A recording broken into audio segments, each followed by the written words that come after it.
Hello and welcome to Give and Toke, the show that elevates the conversation about cannabis to a higher level. I'm your host, Paul O'Donoghue, and we are back for Season 5, 2025, with an amazing first guest for the year in Sara Payan. Sara Payan is a cannabis educator, public speaker, policy advocate, and the award-winning host of the Planted with Sara Payan podcast. She's an expert in consumer trends, product development, and building relationships in the cannabis industry. Sara has trained cannabis professionals, consulted for brands on product development and marketing, and worked with various committees, including the California Cannabis Advisory Committee and the San Francisco Cannabis Oversight Committee. She also co-chaired the San Francisco State Cannabis Legalization Task Force. If you enjoy what you hear on today's episode, please make sure that you leave a 5-star rating and review on Apple and Spotify or any podcast platform that allows you to rate the podcast. If you're listening on YouTube, give us a thumbs up, give us a follow, and all those things that the kids tell you to do. If you want to get in touch with us, please email giveandtoke@gmail.com or hit us up on Instagram @giveandtoke. But for now, please enjoy my conversation with Sara Payan.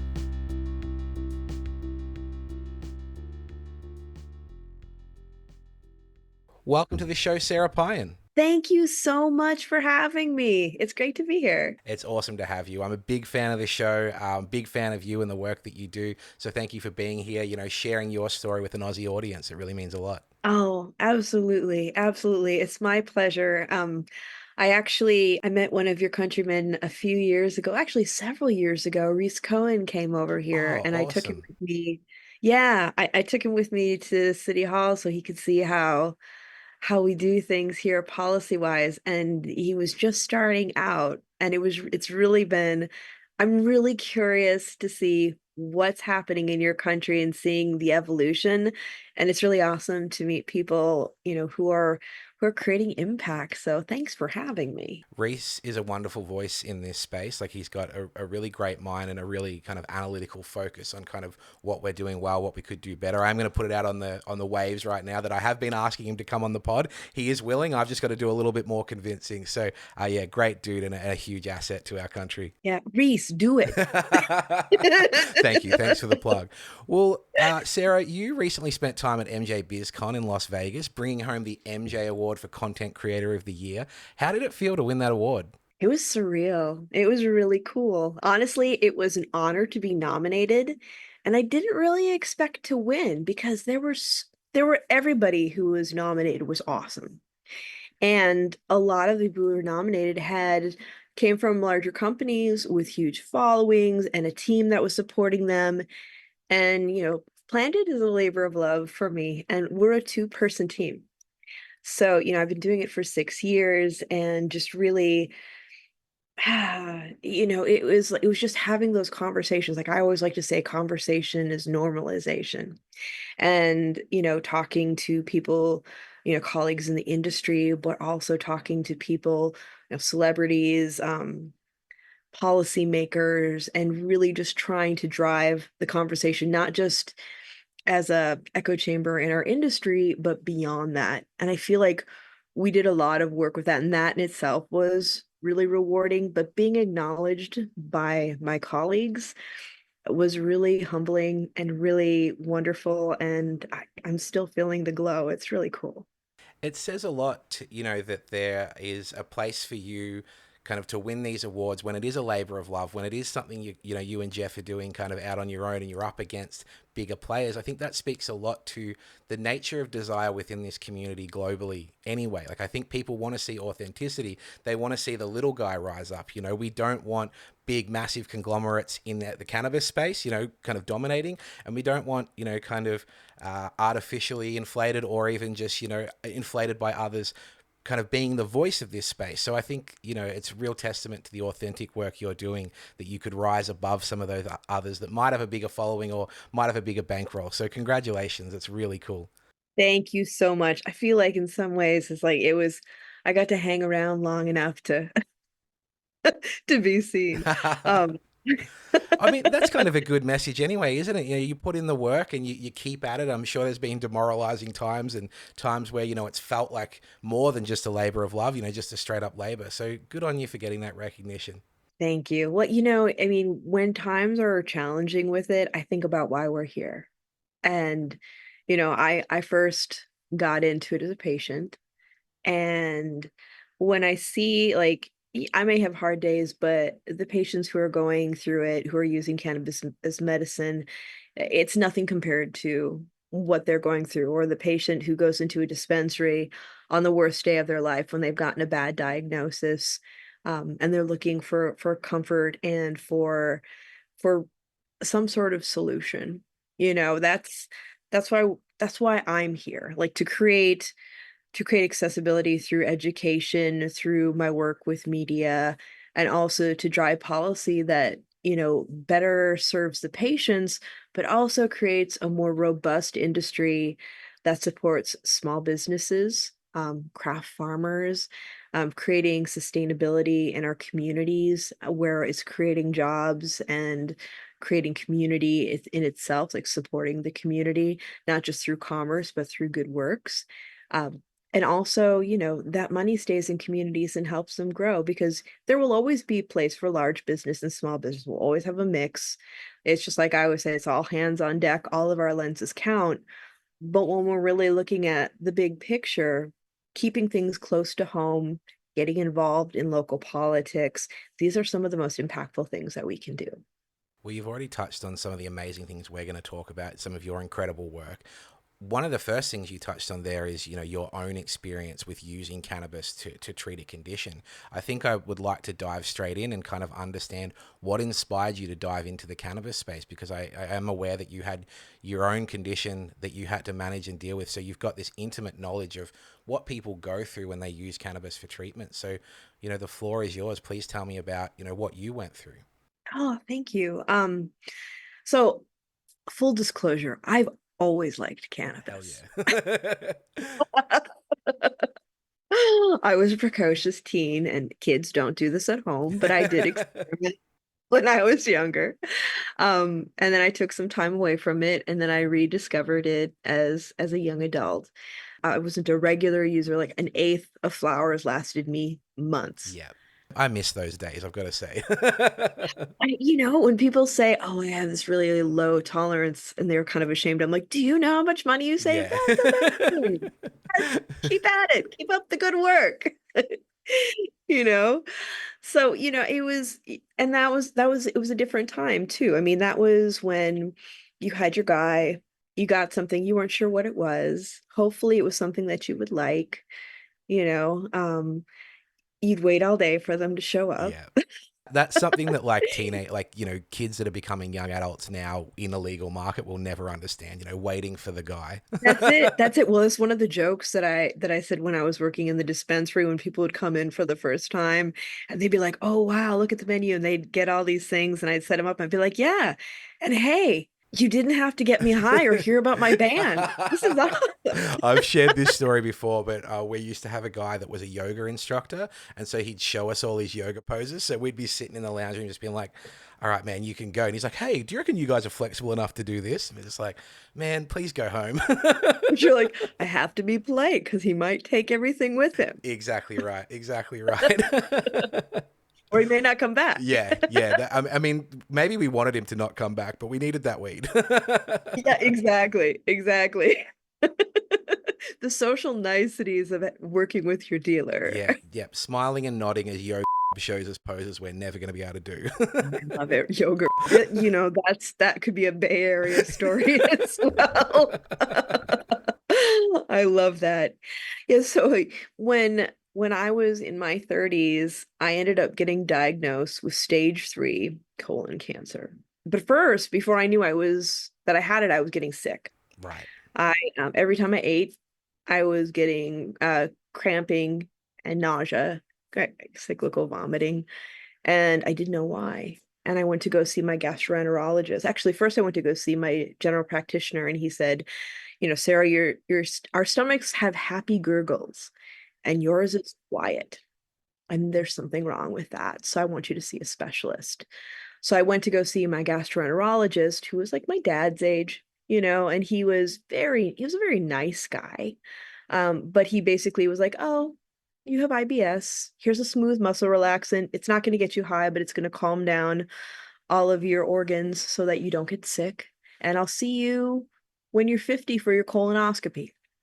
And I said, well, actually, you're going to see me when I'm 40 because my great grandmother died of colon cancer. It runs in our family. And, I'll take these and I'll go home. And he kind of just patted me on the head like a good girl and sent me on my way. And it worked for a little bit. And then I started getting sick again. And a friend of mine had a medical card and he was like, hey, have you considered using cannabis and trying to use it medicinally to help with this discomfort that you're dealing with? And, honestly, I hadn't thought about it. I understood that there were medicinal applications. My mother is a hematology oncology nurse and a cancer researcher, so I knew from her that THC is really good for like nausea, and getting you eating again. But I wasn't looking at myself in that framework. So I said, sure, let's try it. So he gave me a couple of grams, and lo and behold, it was much better than using the smooth muscle relaxants. And I was able to eat because I was afraid to eat because I would get sick every time I ate. But then that stopped being as helpful. It still was helpful, but not as helpful. So I went, I saw another gastroenterologist, and this time I saw a female who was close to my age. And she was like, Sarah, I know this sounds really weird, but could I think the way that we get to the root of the problem is by doing a colonoscopy. And I was like, please, like, scope away. Let's Yeah. do this. Yeah. You know, and for anyone who's gotten a colonoscopy, it's like, or anyone who's thinking about doing it, don't be afraid of it. Don't be afraid of the prep. It's a pain it's a pain in the butt. Um, but it's really worth doing, and especially when we're looking at the rates of colorectal cancers going up in young people. It's not an old person's disease anymore. So if you're starting to feel discomfort, be bossy, make it happen, be your own advocate. So when I went in, they couldn't get the scope past the tumor. It was the size of a lemon. Wow. And my doctor was super, super shocked. And just, they woke me up and she was just stunned. And she's like, I'm so sorry. I'm so sorry. And I didn't, as a young woman, I didn't know what to do with that. So the first step was to get a resectioning of my colon. And when they did the resectioning of my colon, they harvested 24 lymph nodes, and 3 of those had cancer. So that meant it had left my colon and I was stage 3.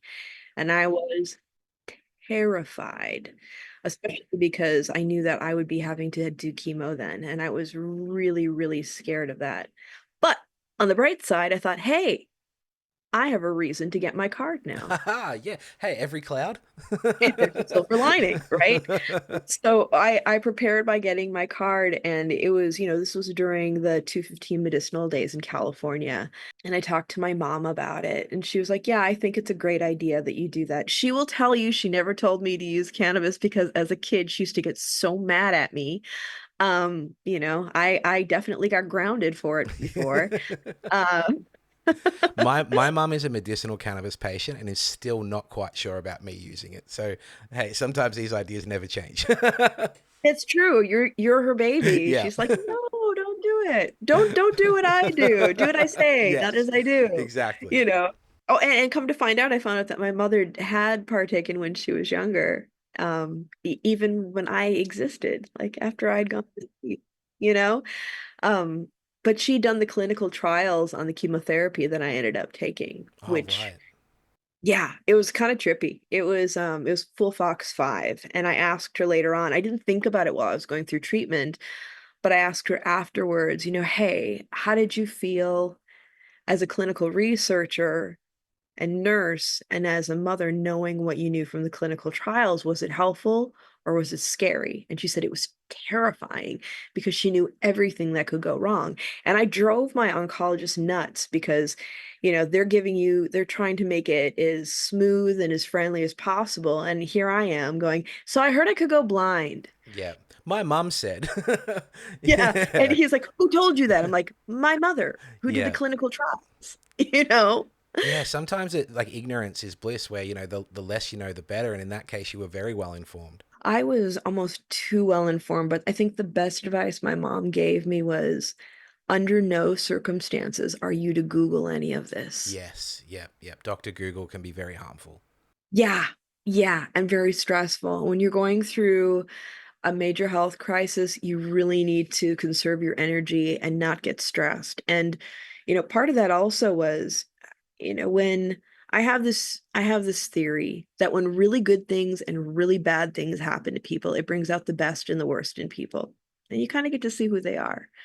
And so I had people in my life that I thought would show up for me that, you know, it's that whole thing of like how somebody feels about you isn't really about you, it's about them. Right. And so there were some people who were very triggered by it. And I think one of the biggest gifts I had, because I've always been somebody who it was about, serving others and supporting my community and my friends, and sometimes not feeling the well for myself.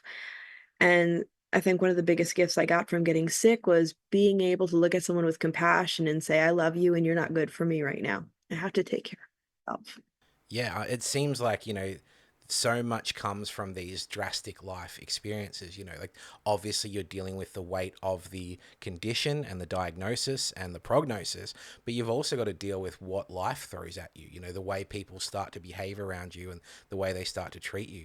One of the things that really stood out for me that seems to be the experience, I'm a 35-year-old white man, seems to be the experience of a lot of women is just not being listened to by doctors. That initial doctor who's just like, yep, IBS, here's some meds, off you go.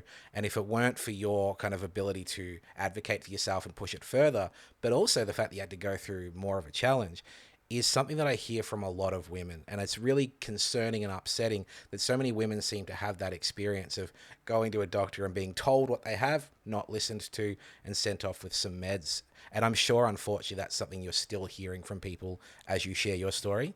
Yeah, absolutely. And the sad part of it is that, research shows that women have some of the highest thresholds for pain. So, if you're complaining about something, and don't get me wrong, there are people who are hypochondriacs, of course, but, 9 times out of 10, it's a legitimate reason. And you really do have to be your own advocate, because if I hadn't advocated for myself, like I went to see this physician in August, and I got a second opinion and got my colonoscopy in December. And who knows how much, I mean, I could have gone to stage 4, and that for a lot of people is a death sentence. And that's why we're seeing a lot of young people in their 20s and 30s getting these late diagnoses and dying of something that could have been totally taken care of. Not pleasant, but could have been treated successfully had it been caught in time. Because colon cancer is one of, it's up there with, the different cancer diagnoses that are, it's one of the, I think it's like the number 2 or number 3 killer in cancer of people. And we could be, we could be changing that if we changed our protocols, right, for the physicians out there, like, somebody's coming in and they're young, still scope them, Yeah, scope don't them. wait till 50. You've been amazing in being vulnerable this early and sharing this, and I'm going to do the same. And by no means am I going to equate what I'm going through with you, but I was diagnosed with diverticulitis this year, which is a intestinal condition. And my doctor, who was a very young, enthusiastic doctor, who's actually younger than me, has referred me for a colonoscopy this year. So in the next couple of months in our public system, I'll be getting one at age 36, and I think it's really important that if there's any kind of sign of concern or worry or danger, that you don't wait till 50. You get over that mild sense of discomfort. Like it is an awkward conversation, but it's like you said, conversations a normalization, and that's what we're doing here already. So yeah, by Yeah. no means am I going through what you are, but it's Oh, certainly something that is worth doing and worth advocating for. I think it's all relative. We only know what we know. We only know our experiences. Like when I was sick, I would have friends who'd come visit me and they'd start, sharing something that they were struggling with. And they would stop and they'd look at me and they'd be like, "Oh, I feel so guilty." I'm like, no, please. I want to hear about anything other than what's going on with me. And just, what you're going through is real. This is what you know. This is what you feel.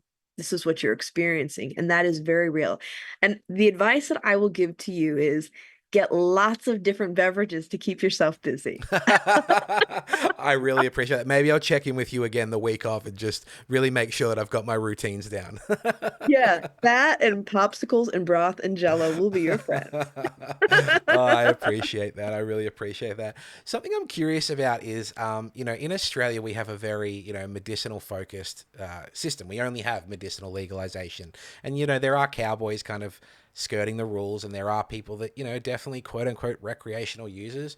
There are many people who say there's no such thing, so it's not my place to judge. I do want to know, though, you started on a medical system. What has it been like to see transitions to recreational? Because something that I noticed in Canada when I worked there as a bud tender is the medicinal system kind of got thrown out. Once we had federal legalization, it's like, well, hey, look at all this access. As bud tenders, we couldn't give any advice. We couldn't say what products could be used for.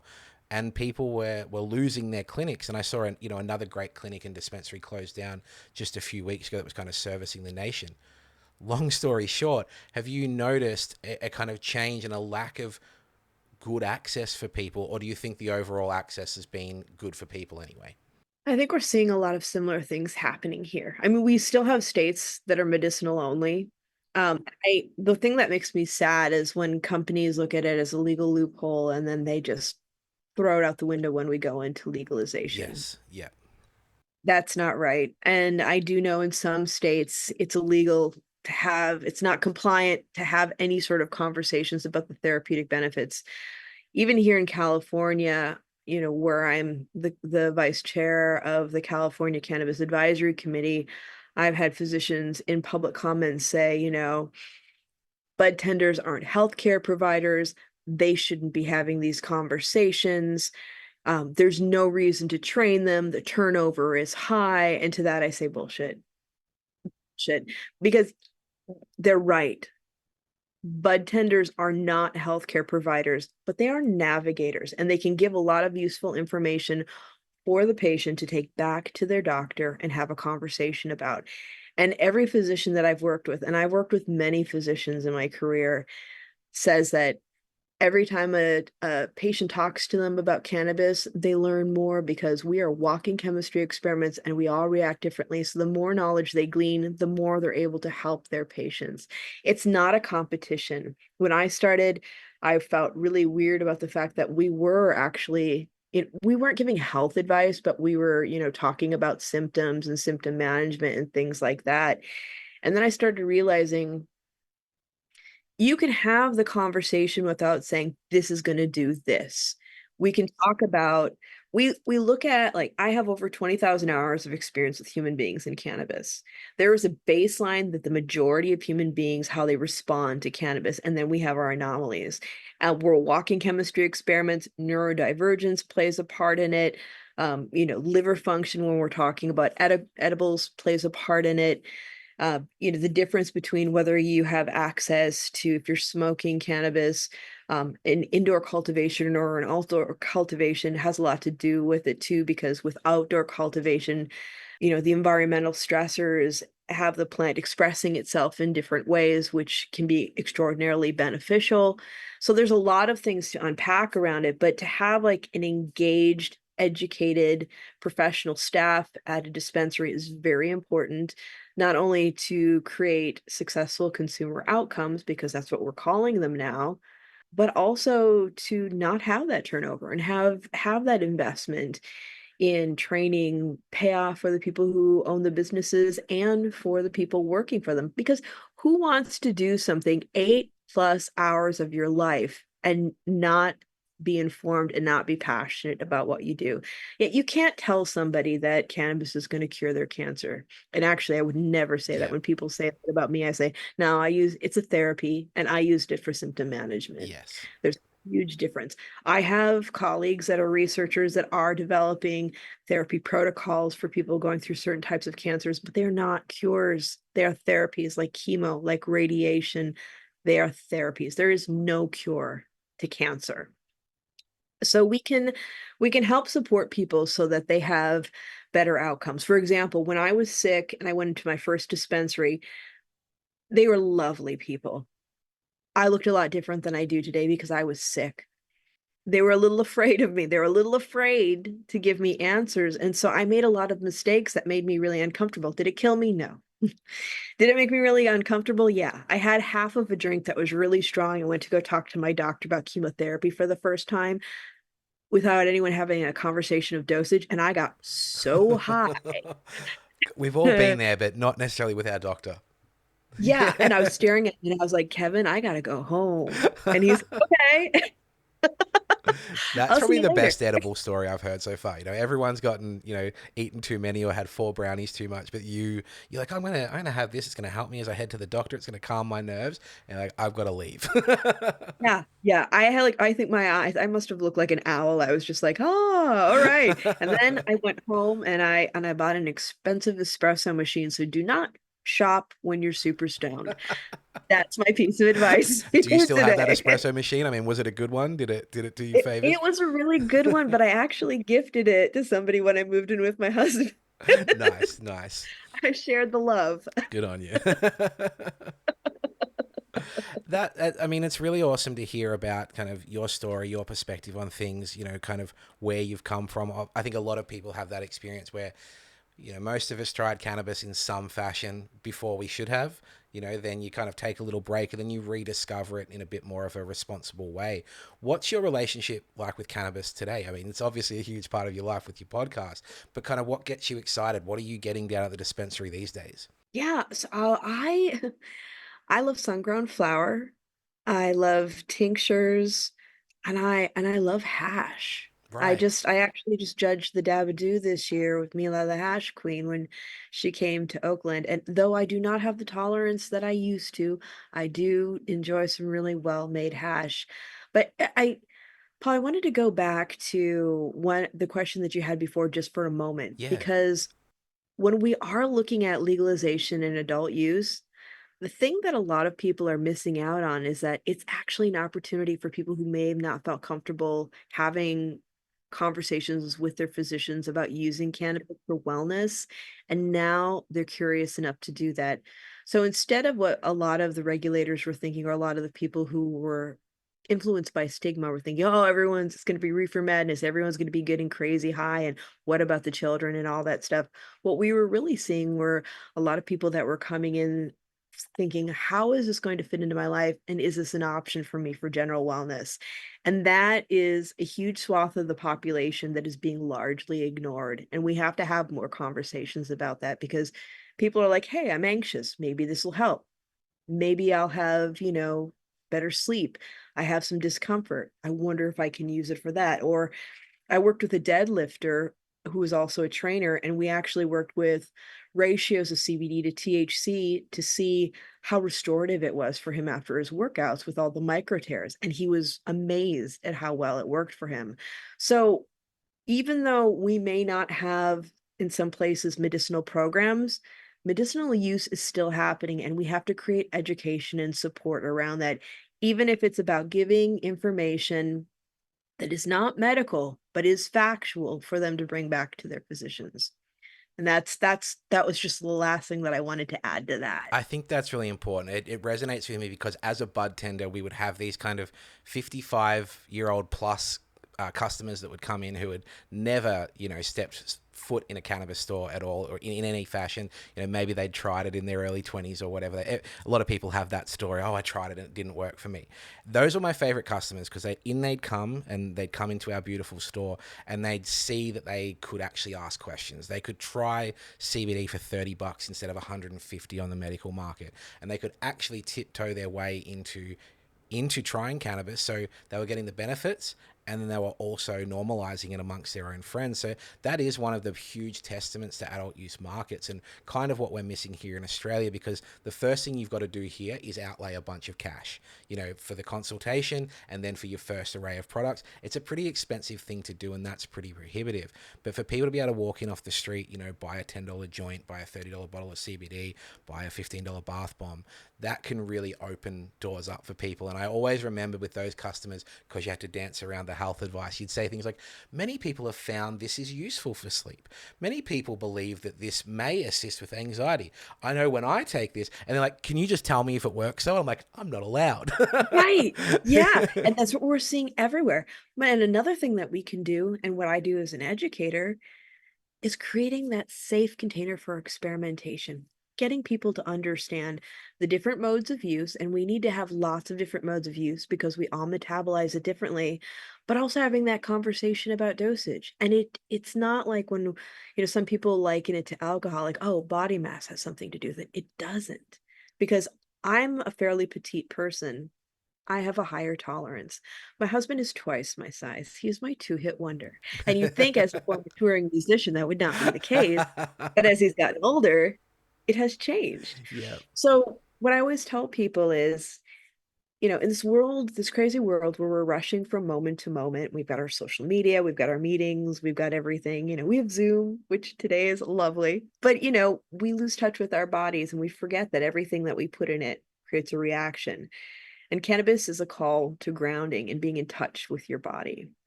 So I always tell people our goal is to find the correct ratio at the lowest volume that creates a desired reaction in the body. Be mindful of what you use. Before you use your product, it's not about writing a novel. It's about making a few notes for yourself because, like you said, people come into dispensaries, they say it doesn't, they've tried it, it doesn't work. You ask them what happened, they look at you, they furrow their brow, they're like, I don't know. All I know is it didn't work. And I tried this, and I tried this, tried this. So do a quick body scan. See how you're feeling today, whether it's pain, your mindset, because emotion, you're throwing chemicals around in your body, our brains. I mean, with our ECS being so, closely connected to our nervous system, it's very impactful. Make some notes about how you're feeling. And for women, depending on where you are with, your hormones, that creates, a huge difference too. And the same for men, but we just haven't delved into that as much as we have with women and their cycles. Make a note of how you're feeling, and then make a note of what product you used, how much you used of it, and what time you used it. And as you start to feel the onset of effects, if you can remember, because it can be very nuanced, it's very subtle. Try to make note of when you started to feel the effects, because as you know, it kind of goes in a curve. It's not like you're there and then it's gone. You start going up, you start going down. And then as you have this experience, note what you liked about it, what you didn't like about it, what you wish would have happened. And you can always do a scale of 1 to 10 too, if that's really helpful. And then you have a lot of information that you can bring to the dispensary the next time you go. If something was really successful, awesome. You now have a product that you can use, but also the body's incredibly adaptable. So if you start using the same product over and over again, as you know, tolerance goes up. Sometimes it fails to be as effective. So finding something that has a similar ratio, like 1 or 2 other products and cycling in between them, can often have the impression of the body remain fresh. Alternatively, if it didn't work and you had this experience, now you have all of this, memorialized so you can actually talk to the person behind the bar and tell them what happened. And chances are they've heard that from somebody else. And so they can use their knowledge to make some other recommendations for you to experiment with. So it's not your professional behind the bar isn't being a physician or a healthcare, provider. They're being a navigator. And that's what we need. We need more navigation, and we need more safe spaces for grounding and mindfulness and empowering ourselves to help ourselves. Well, you don't realize it, but you've just done an amazing plug for something I'm about to release in March, which is a mindful consumption journal. So it's a give and take cannabis experience journal where people, particularly because we're in a medicinal market here, where people can really be intentional about their use and really take time to think about what the cannabis is doing. As someone who, consumes a lot of cannabis and has a high tolerance, it's actually really important for me to document early on in the journey what cannabis does for me so that I can then refer back to it. Because if something's not, hitting the way it used to, if I'm not getting the sleep out of it, I've got to evaluate that and make changes. And I'm really grateful that, what it was born out of is I have a 10-page Google Doc that I share with my doctor.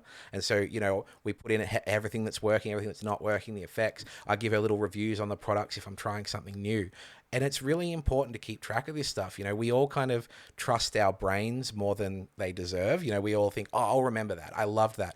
And then you turn up at the cannabis dispensary and you're like, or, in our case, a doctor's appointment, you're like, wow, what was that thing again?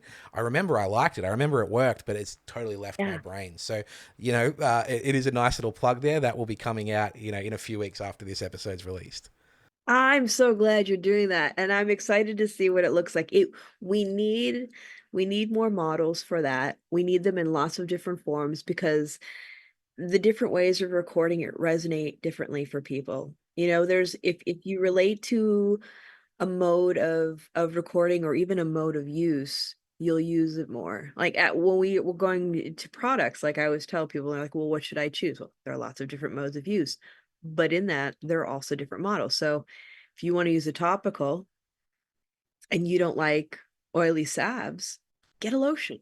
I'm almost excited to get it out there so I can learn what to do better. Like I've got a couple of Yeah. products on the market. I've got a smell proof bag. Like I already know what the next iteration is going to be. I've got these rolling trays. I already know what the next improvement's going to be. So one of the exciting things about releasing products is kind of going, how do I then make these better? And I think that's, a lot of industries are innovative, but I think in cannabis you have to be innovative, and that's something that really excites me. So yeah, I'm looking forward to getting that out and getting people to be a little bit more intentional, or maybe they're already intentional but just not recording it, because I think that's one of the most powerful things we can do, especially as cannabis advocates. We like to have fun with it. Like I love going off to Thailand and having a recreational good time, but it's really important that people consider how cannabis works for them in a therapeutic manner. So yeah, I'm really looking forward to getting that out, and I'll make sure that one gets sent across the pond to you.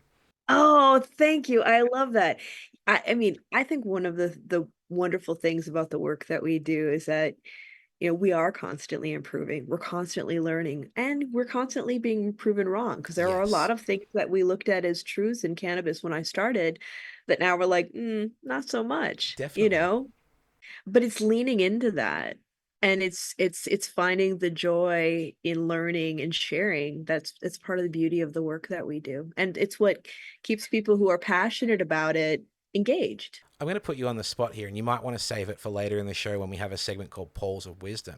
But, is there a myth you want to bust right here, right now? Like, is there something that we've absorbed for many years that we're, kind of learning now? Hey, not really a part of things. Again, I am putting you on the spot. Oh, no, you're fine. Mangoes don't get you higher. Yeah. Oh, yeah. I've seen that one all over Instagram. Mangoes, have a bit of mango and yeah, it'll improve the experience. So, nah, calling BS on that. It's BS. I call BS. I don't think there was ever really any data or evidence to back it up. I think someone just decided one day, I think they had, 85 joints and a mango and just went, whoa, I'm really high. Yeah, exactly. I mean, mangoes are rich in myrcene, which we find in a lot of cannabis, and they say that, that impacts it. And hey, maybe I'll be proven wrong. Maybe some new research will come out and it'll be like, no, actually, all that research before was wrong. And in these situations, or this type of mango does this. But as far as we know now, the research that we've seen, it's not. But it does open the conversation about the fact that you know, terpenes, which we talk about creating, the spectrum of feel in cannabis, they're something that we find in all plants, you know?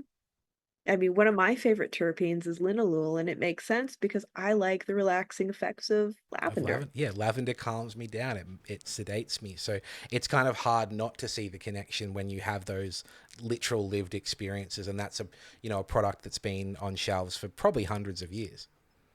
Right, Yeah, for those right. properties. Well, myth busted. Well done. Thank you. I do want to shift over to kind of, nerding out about the craft of podcasting, because I don't often get to do that with my guests, as it's rare to have such a prolific podcaster. Again, such a huge fan of the show. You've established yourself firmly as an important voice in this space. What inspired you to use the medium? Like when did you kind of decide podcasting is going to be the way that I get my voice out there? I got talked into it. I'm just gonna be honest. Like people kept saying, when are you gonna do a podcast? When are you gonna do a podcast? And I was like, it was kind of the same way I felt about Instagram. Nobody wants to see my pictures. It's a hard thing to come around to, but it turns out people do want to see our faces. Yeah, they Yeah. do. People want to engage. They're curious about other people. They want to learn more. And sometimes it's like they almost kind of want to walk in your shoes and experience life through your eyes.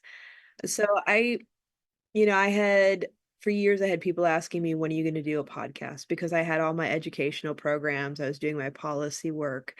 And as a writer, because I was writing for Cannabis Now for many years, my editor was like, do an Instagram. And so when I was still in the dispensary, and we were back in the days where we were still measuring out flowers, every morning I would go into the inventory room and I would start opening up the big roaster bags and I'd be like, what do you have? What looks good? And I would take my tongs and put them in and I would do my bud of the day and tell people about it and what it was and the terpenes that it was rich in and all of that. And so people were like, you should be doing some sort of podcast. So when I met my husband, he said, you really should. You really should do this. And a dear friend of ours happened to have a podcast network.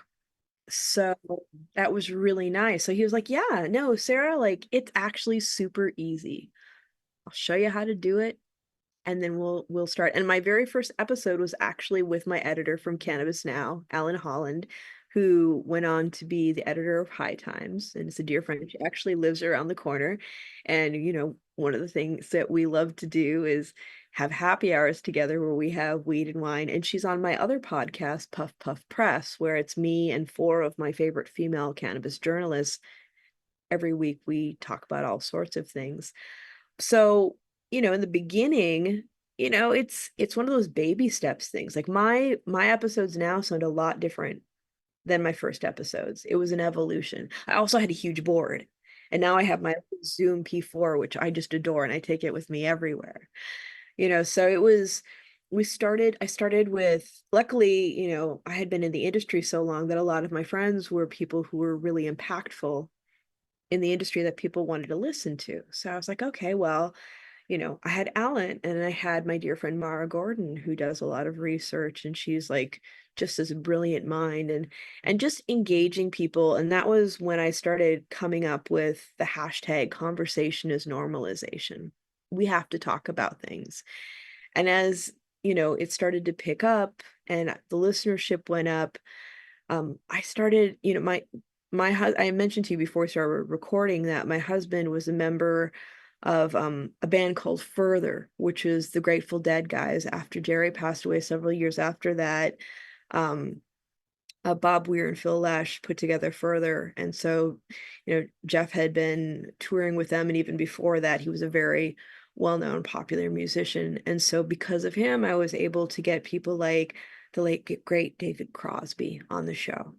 And so we started to get more celebrity guests as well as, our beloved colleagues.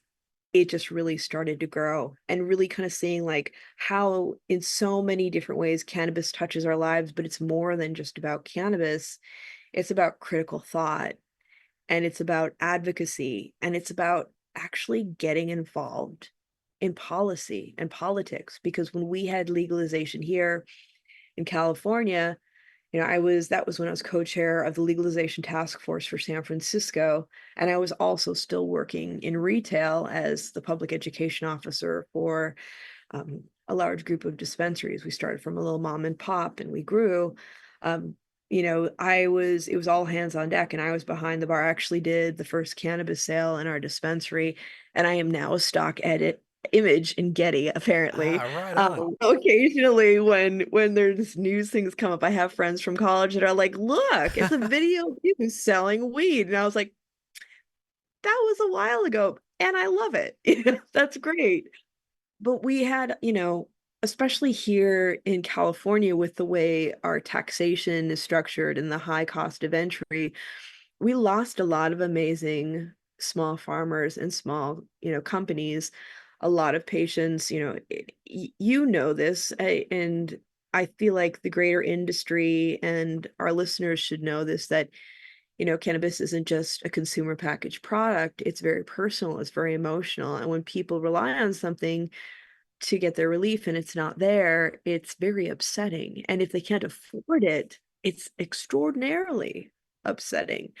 I mean, I'm sure you had people who were crying or upset because there was something that they needed and it Oh, wasn't there. absolutely, yeah. And even firsthand, sorry to interject, but we have products that come onto the market. Like there's literally been a product that I use for anxiety management during the day and sleep. Both have been discontinued. And while I know those are two things that cannabis are commonly used for, I've still not found a true, one-to-one replacement for those products. We're talking a year and a half on from the sleep one being discontinued, 6 months on from the anxiety one being discontinued, and I'm still struggling to replace them. Doesn't I could put all the THC in the world into a sleep flower, but that 18% death bubba from a year and a half ago, nothing worked like it. And it's shattering because here I am still trying to find a replacement. That's it. One of my favorite flowers that I haven't found in years is called Burkle. It's a Bubba Kush purple Urkel cross, and it was my total chill out, let the anxiety and stress of the day fall off my shoulders. It was also what I used to like to smoke before I go on stage. And because of how homogenized a lot of cultivation has become on a large scale, we've lost a lot of these genetics. But when people were coming into the dispensary and either missing their favorite products or not able to afford what they needed medicinally, there were a lot of tears. There were a lot of tears on both sides because you grow to really care about your patients. And I also ran a compassion program for 8 years, giving free cannabis to critically and chronically ill folks. Because if you're critically or chronically ill, chances are it's very expensive and you are financially challenged. So, with that anger, it's like, what do people do with it? Well, the person who's in front of you, you know, unfortunately sometimes gets it. I always try to be mindful of that, but I've also worked a lot of public facing roles, and I think that everybody should either have to work retail or be a waiter. I think it should A be an hundred essential percent. thing. Like I ended up back in retail during COVID. Like I'm a school teacher and I took a couple of years off and I was in Canada and COVID hit and I was a bud tender, and it's very important to have that humbling experience to remember, doesn't matter that I've got a university degree, doesn't matter that I'm respected in communities back home. Like put yourself out there in front of the people, in front of the community, and see how people are doing. It wasn't always pleasant, but it's important that we work in retail or hospitality. I think it should be like a prerequisite to life. I think many countries like do got to go serve in the army from 18 to 20. We should make it, Yep. yeah, retail or hospitality. Yes, absolutely, because people would be so much nicer and realize that just because you're behind a bar doesn't mean that you haven't had a rich life or that you're not well educated. Yeah. It's huge. But people would get mad and they'd be like, your company is greedy, the growers are greedy, the companies that are bringing products in are greedy. And then you're like, no, actually, they're all really suffering. And let me show you how the cake is baked. Like, we have taxation, we have an excise tax that touches every time that product changes hands. So from the grower to the distributor to the dispensary to the consumer, there is a percentage of tax that's added to it. And if you're going from grower to extractor to edibles maker, well, you do the math. And, on top of that, the high cost of entry and all the different things with permitting and testing. And testing is incredibly important, but there are a lot of expenses that go into it that don't need to be as high. And that's what creates this high barrier to entry. It's what tanks companies. It's what makes products not available. And it's also what drives a very successful illicit market that in turn you have to spend enforcement on. And so when people are telling people this and they're looking at me and I'm like, yeah. So, it was the same thing with legalization. We passed legalization. The next day people were coming in and mad that they could, well, we passed it. It just passed yesterday in the Yeah. election. And it's like, oh, you sweet soul. Okay. So we don't create the foundation for anything until it's passed because that costs money. And so this is what you need to do. If you don't like the availability of products, if you don't like how expensive it is, here you need to get involved. Our our regulators, the people who depend on our votes here in the United States to get their jobs, have an outdated view of who a cannabis user is. And I think that that's still a pretty universal thing. And if they spent an afternoon in a dispensary waiting room, they would be extraordinarily surprised to know that, their ideas of who a cannabis user is just chock full of stigma. Of course, we have people that are, steeped in stoner culture, and it's a very rich part of our history and our culture. But by and large, it's everyday people. I mean, I can't tell you how many seniors. I had this woman in her 80s who loved Trainwreck. She's like, I just love that wreck. Yes. All right, then. I love old people using classic strain names. Like, oh, I love Alaskan Right? Thunderfuck. And he's just like, all right. Let's do it. Yeah, it's like it totally would delight me too. But it was like letting them know it's up to you because we as an industry are trying to affect change, but we're also being seen through the lens of stigma as well. Like if we're making recommendations for policy, you know, the regulators are like, well, what's in it for you? Like, how do you financially benefit by this happening? And quite often that wasn't the case. Like when I was co-chair of the legalization task force, I would tell people that hat's off. Like, I don't own a company. I work for a company, but they're not paying me to be here. And I am about creating, as an activist, creating safe access for people and a safer industry. So reach out to these people that depend on your vote for a job and let them know they have an outdated view of who you are. You pay taxes, you contribute to society, you use cannabis, and you vote, and they need to see you, and they need to know that their jobs are on the line. And I know it's different in every country, but that's what we're looking at here. And part of that normalization is having these people who create these policies really see who they're serving. Because if they're there really to serve their constituents, they're doing a poor job. When we look at policy, it's not a common sense thing. It's not an economics 101 thing. It's about influence, it's about culture, and it's about stigma. And and there's a big disconnect because and it's not just cannabis. We see it in a lot of things. So my question is always, why are we not using more common sense and why are we not looking at the greater good and supporting our local economies? It actually makes more sense, but I think part of it is that, these same people are just they're just pulled so thin. They have so many things to cover. You know, they can't be an expert in everything and they can't have experts in everything surrounding them. Although I think the wise person does surround themselves with experts so that they can make knowledgeable judgments on things. It's such a good point. I try not to be too critical of our elected officials because I know I wouldn't want to do it. And one of those both those legalized cannabis MPs in Victoria have become friends, but one in particular has become a really good friend. And so I've got this insight into just how challenging her life is, the sacrifices she's had to make, as a relatively young woman. Just the friends that have had to, just have to wait for as long as she's in Parliament. Hey, I'm not going to see you. The long days, the long nights, the constant travel away from her partner and her cats. These things are not things that appeal to me. And on top of being a legalized cannabis MP, you've got 600,000 people in your electorate that have issues with buses, that have issues with, their curb in their street and all sorts of issues. So you can't even just focus on that one thing. So I try to give them the benefit of the doubt as much as I can if they're acting in good faith. We know that there are plenty that don't, but it can't be an easy job. Oh, it can. And you're right. There are a lot of people that have the best of intentions, but there is a lot to cover. And you're certainly not going to please everybody. It's just like when we just had a major election and No, really? you know, did you know? Did you know? That's all we hear about here. You're right. I know. I know. We're your crazy cousins over here. Yeah, yeah. I know But state it's governors. I know, congressmen and women from, small districts. I know every president you guys have ever had. We cop it.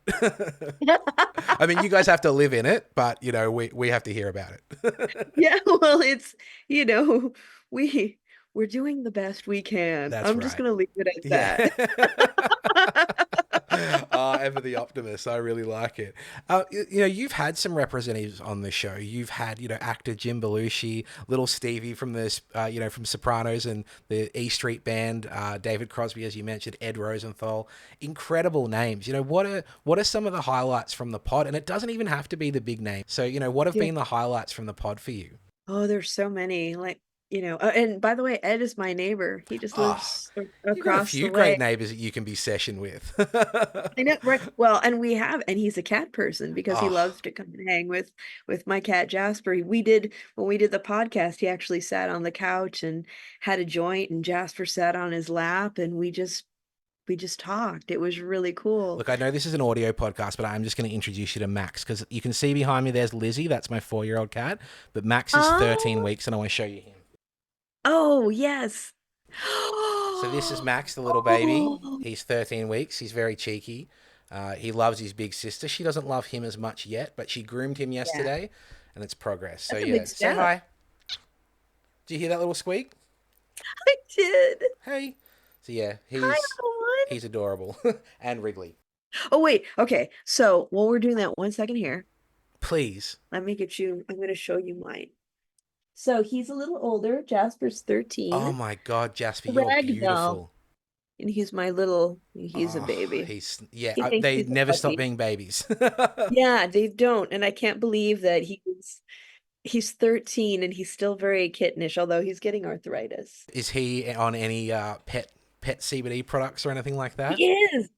He is. Because my friend and colleague Tim Shu, he's a veterinarian and he has a pet CBD brand. He does a hemp-based one, and he has one that's THC rich that's available in dispensaries. And when Jaspy was having problems with his arthritis, Tim was kind enough to send us some tincture. So Jasper does not like it, but it helps. Yep. See, I've got Lizzie on a bit of CBD for her anxiety, and she absolutely loves it. Like she hears the little bottle open, and she comes running, and that oil she just absolutely adores. So yeah, little kindred stoner spirits, my cat and I.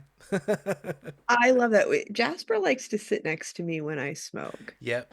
Yeah, Max stole a joint out of my mouth the other night, and I had to like pry his jaws open to get it out. So, yeah, these are definitely cannabis cats. I love that. I love that. Yeah, I think Jasper's just a picky eater. He likes his tuna, he likes his dry food, he likes his wet treats. He's absolutely beautiful. Thank you. He's a sweet, sweet boy. I love all cats, but I accidentally adopted some ragdoll cats and they just have the sweetest dispositions. They're little puppy cats. Yeah, oh, absolutely beautiful. Well, I'll circle back to the question I asked about the highlights from the pod before we got distracted by cats. A Oh, that's very, right. very welcome distraction, honestly. But yeah, like what have the highlights from the pod been? Rick Steves on the show is huge. So Rick Steves is the PBS travel guru. He does Rick Steves Europe. He's like very he's kind of like he's kind of like your friendly traveling Lutheran pastor in many ways. And you would never ever think that he liked cannabis. He's actually was the chair of the National Normal Board. Oh wow. And yeah, and so he's a great advocate, and he always likes to say that he's not really a weed activist. He's a personal freedoms activist. He says, it's his personal freedom to be able to smoke a joint and stare into his fireplace if he wants to. He's like, of course, if I get behind the wheel and drive, throw the book at me. We have to have, and we've had some great conversations on the concept of pragmatic harm reduction. Or, as somebody who is, the PBS travel guru, travel celebrity, people have planned trips for years based on what Steve says. He says high is a place to him. He did a lot of work creating legalization policies or passing legalization in Washington. And so, Washington State. And so we've had great conversations about that. He's been on a couple of times. Going back to the David Crosby episode, that was a really poignant episode. We had a great conversation about cannabis, but we also talked about music, and we got into a really deep conversation about mortality. Yes, that was a very vulnerable, personal episode. That was a really special one. Oh, you Oh listened. yeah, and Oh, irrespective of the name, and the gravitas behind him, it was just a great episode and a great conversation between two humans. I loved it. I loved it, and I wish I would have been able to spend more time with him. We had planned on seeing each other that summer, and then we lost him. But I hope that, I mean, he had a good death, and I hope that it was as peaceful as, I mean, when one passes in one's sleep, I mean, that's Yeah, that is the mountaintop. I think in the West we're very uncomfortable talking about death, but again, conversation is normalization, and I think that's something that, yeah, to aspire to. A little bit older, in your sleep, as pain free as possible. There's, again, every cloud.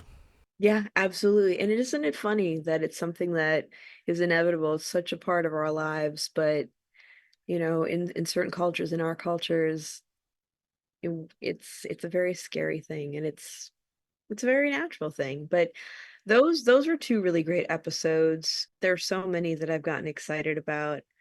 I just had a recent episode with Luna Stour that I really enjoyed, and we had a conversation on the roots versus suits, or roots and suits, and talking about people who have been in the industry for a very long time, people who are coming in with corporate backgrounds, and kind of where is one's heart. Where are you coming? Because it is extraordinarily important that as we evolve as a nascent industry, people are coming from other areas of industry with their expertise, which is so very much needed to create growth and a trajectory of what we're doing. But then there's also some of the bad habits that people bring from corporate with them. And some of that is, being more into money than actually helping people. Formula retail, which I hate. And then there's the conversation about being at a seat at the table, and how are you taken seriously. Like, I was in Sacramento several years ago sitting next to a colleague who's a very knowledgeable, intelligent person. And, she's got her dreadlocks and her hemp necklace. She's totally like, you'd see her at like, a rave or a dead show, and you'd be like, Yeah. you were in your spot, Yeah. girl. Girl." But the fact that all of her knowledge, all of her intelligence, and her passion could be overshadowed by optics is a very sad state of affairs. But that's also one of the reasons that, when I go into policy meetings, I'm in a suit, I'm in heels. Not necessarily, that's not my favorite outfit by any stretch of the imagination. This hair used to be purple. I've had purple hair, I've had blue hair, I've had pink hair, and my friends now always laugh because they're like, "You used to have spiky ass hair, and now here you are, you look so conservative." But part of it is, well, one, the upkeep's awful. Yeah, I got sick of doing that purple. Exactly. But also, just being able to meet people where they are, to be able to have those conversations that create normalization. I mean, somebody once on Twitter, it was like, I'd put up, I had gotten a bunch of new glassware from a company, and this was when Seth Rogen's houseplant had first come out. So we'd gotten it at the dispensary, and I'd put up a post with like, I instead of grinding it, I just put like a little nug in the bowl, and I put it there, and I took a picture, and somebody's like, I bet she doesn't even use cannabis. And I just laughed because I was like, okay, I win.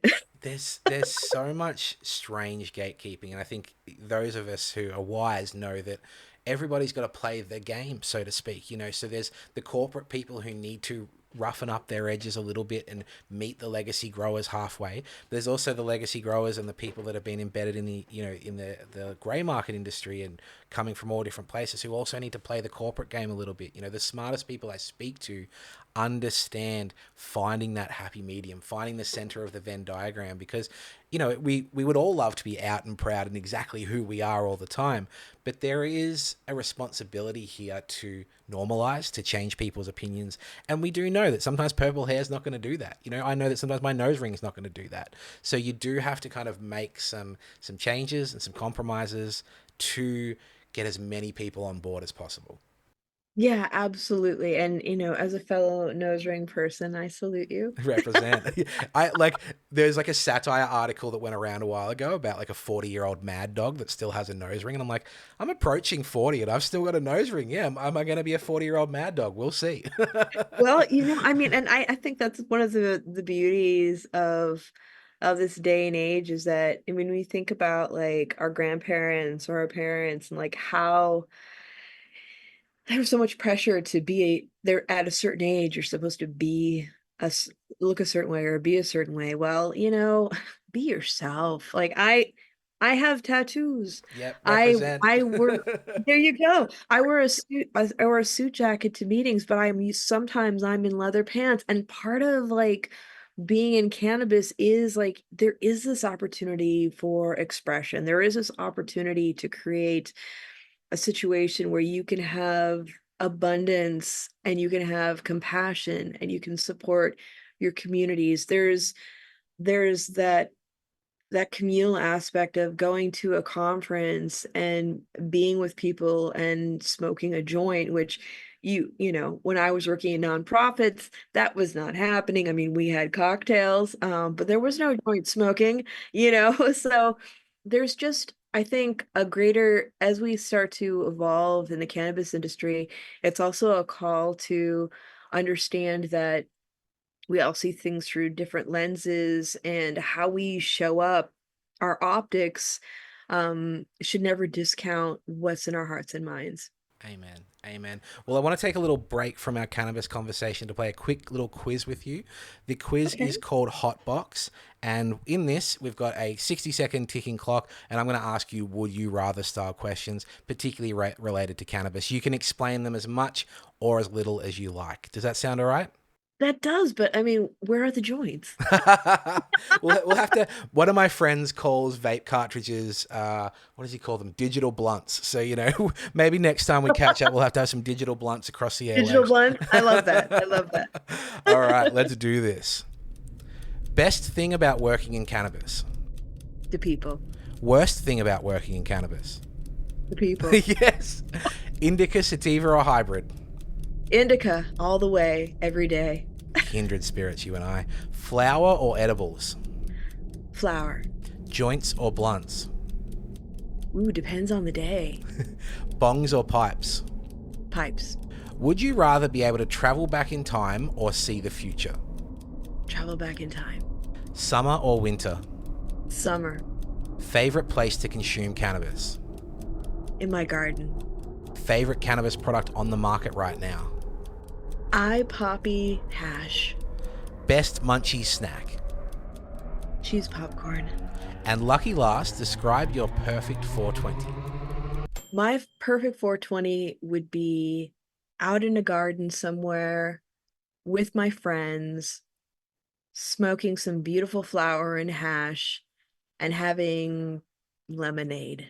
Absolutely delightful. We just need good friends and good buds and a good garden. I love the sound of that. It's the best. I'm not much for crowds. Yeah, yeah. Amen, sister. Well, as we head towards the tail end of our conversation, I'm again so grateful for your time. I do just want to speak a little bit about the US, particularly as we've alluded to, there's an upcoming change of government as a result of the recent election, and you've spoken a lot about the importance of bipartisan support for cannabis legalization. Yeah. The US is often looked to as, a good guide for cannabis, but at the same time, the lack of federal legalization to me makes it a bit of a wild west and kind of hard to rely on the lessons and learnings from there. So as we approach a new government, Trump stood up and said that in Florida he wanted legalization. Unfortunately, that didn't get through with a majority vote. What are you expecting in the coming years regard to progress? I know it can be really hard to pin down Trump and his people's actual beliefs and ideas about things, Mhm. but hey, we could be in for a surprise. So what are you expecting? Well, what I would say is I'm keeping an open mind because you're right. He did support it in Florida. I mean, the man passed the Farm Bill. So there's that. He believes in states' rights. So I kind of am waiting to see what happens on the federal level because, as you know, they just delayed the DEA hearings It's going to be at least 3 months before anything is done around that. Trump is a wild card because it really depends on how it impacts what he's doing as, as to what happens. And I know that there are lots of people that are on his team that are pro cannabis, and our politics sometimes aren't really about serving the people or what the individuals think, but it's more about how to create some drama and division. So we could go, I mean, you've seen what's happened in Congress. It can be kind of a carnival. So, it really depends on who he's close to at any given time, what's going to benefit him. And as you know, I had another one of my favorite guests was a former head of the RNC, Michael Steele, who's now on MSNBC. And one of the conversations that we had was, he doesn't partake, but he understands the importance of it. But when we talk about federal legalization, one of the things that he's always stated was, if my colleagues who use cannabis and who support it actually came out and said it, we would be a way further ahead than we are now, because a lot of it is theatrics. It's not necessarily what people believe in. It's positioning yourself either for a win or gearing yourself up for a good fight. And like they like a good rumble in Congress, apparently. Yeah, there's some So performative, either conservatism or progression, but like on both ends. on both ends, and that's it. It's like my view on that is like, let's throw out the theatrics and serve the people. I I really believe in, it's a bipartisan effort, and for me, I will work with anybody on policy that is of the same heart and mind with that policy. I don't care what party they're in. Yes. If they want to create good policy that serves the patients and the people, let's work together. Let's get this going. Let's get people in jobs. Let's have young people interested in supply chain management and going to college for it. Cannabis is not a tax land panacea, but it can contribute a lot to communities and create a lot of growth in communities. We've seen it when it's been done well, and we've seen it when it's been done poorly. And, I've been, seeing a lot of that firsthand, but it's something that I think we can work across the aisle with. And in different times in our country's history, we've had Democrats who have supported legalization, and we have actually, like in the 80s, the Republicans were actually very, very supportive of legalization, much more so than the Democrats. So there's a lot to unpack around it, and I just really hope that they can get beyond the pettiness and really get to work, because I know that if they were working a regular job, somebody would not be having a good performance review. Oh my God, if only we could performance manage these people out of a job sometimes. The way that every other civilian is accountable in their own workplace, unfortunately, sometimes our representatives are not. No, I know. And I feel for, the people who've been trying to do the good work, because, like we were talking earlier, I had the two co-chairs of the Congressional Cannabis Caucus who actually formed it, Congresswoman Barbara Lee and Congressman Earl Blumenauer. And, Earl has been driving policy around cannabis for over 50 years. I mean, they decriminalized in Oregon because of him. And a lot of good work of other activists and politicians. And still, with all of, and they're really looking at, instead of rescheduling, descheduling, and having a very common sense view and saying, hey, some of these things that we're looking at, that we're trying to reinvent the wheel, we already have policies in place in other areas that would serve this well. We don't have to overthink this. Sometimes you go, yeah, politics is incredibly complicated and complex and we need to be patient. And other times you go, imagine what you could be dealing with if you just move past this.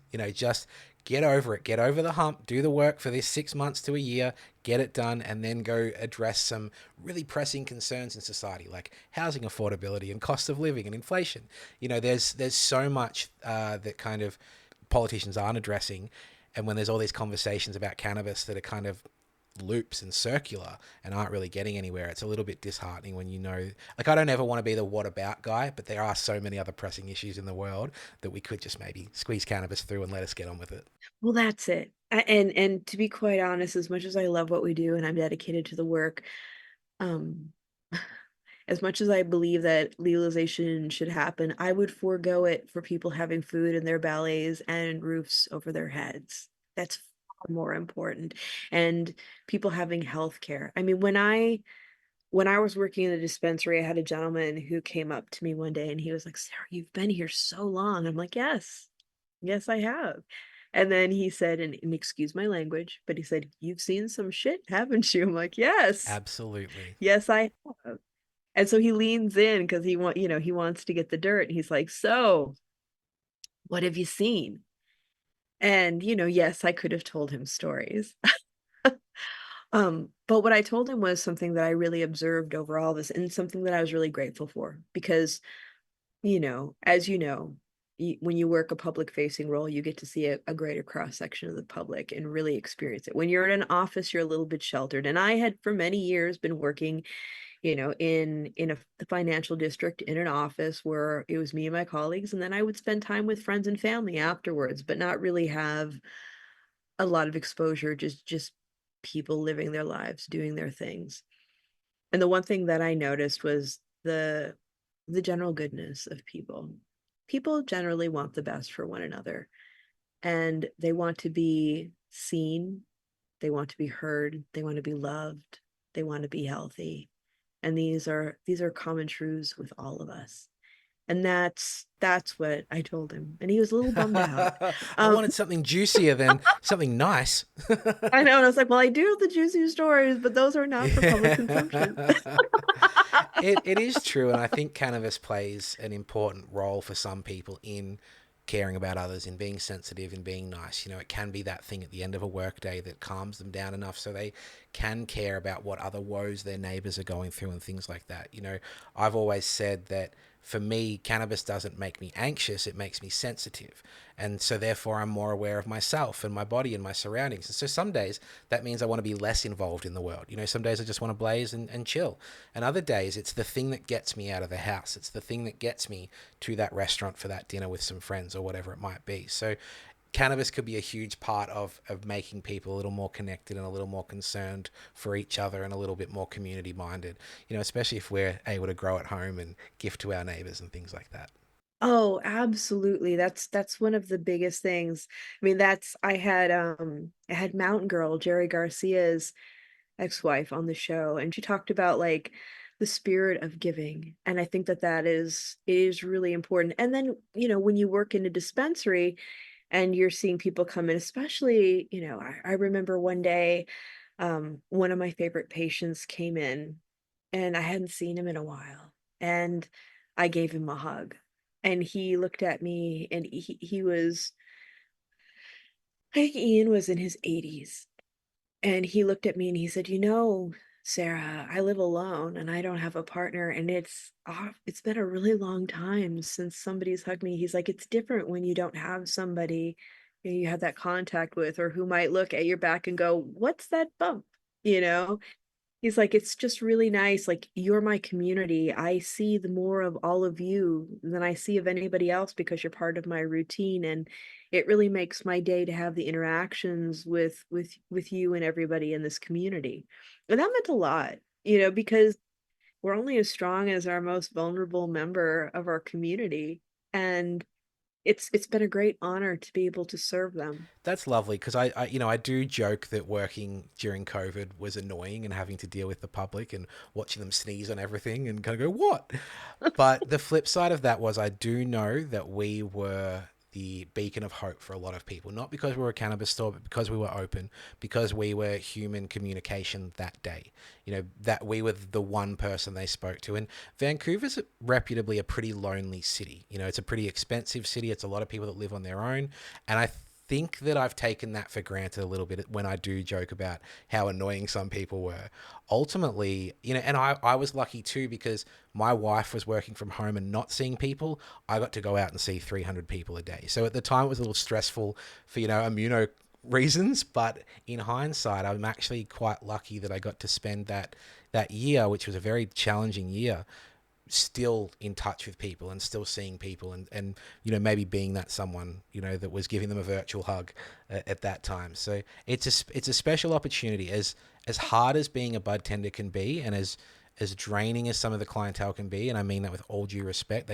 They are in those positions, because I worked at a liquor store before, and I always thought that cannabis was going to be more fun.